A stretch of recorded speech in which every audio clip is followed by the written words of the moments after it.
Earlier this year, when the news of the coronavirus first broke, you posted on LinkedIn that you were concerned the virus was being used as an opportunity to legitimise racism.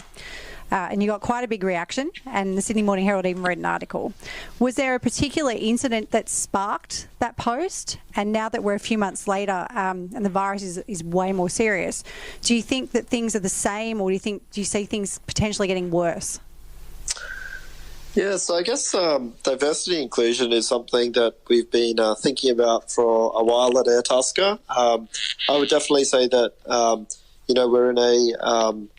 in the tech industry, which is predominantly a software and STEM-based industry, and we've had some real challenges with trying to create a really diverse and inclusive environment, and so it's very top of mind for us at the moment. I've also felt that I was...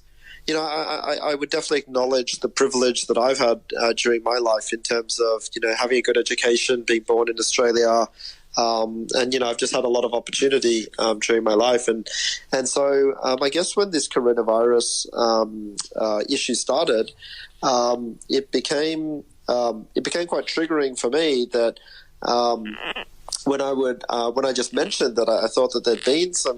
casual racism being thrown around. I got such a strong reaction, and I guess the trigger for that specific post was just that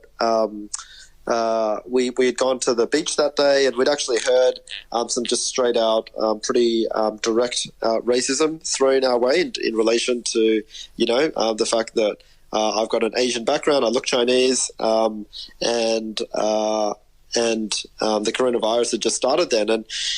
And so when I made the post on LinkedIn, it was really interesting because I think there was a huge amount of it really opened my eyes to the biases that people would feel, and I actually thought that the post was not a very provocative post at all. I had actually expected people to just say, "Yep, I acknowledge there's probably a bit of racism going on," but it actually was quite interesting because the reaction that we did get from some people was more along the lines of either, yes, I understand, and many people were really understanding, from a diverse background as well, but a number of people were just like, this is not a thing, this is not racism, there is no racism, and that really opened my eyes up to and gave me empathy towards,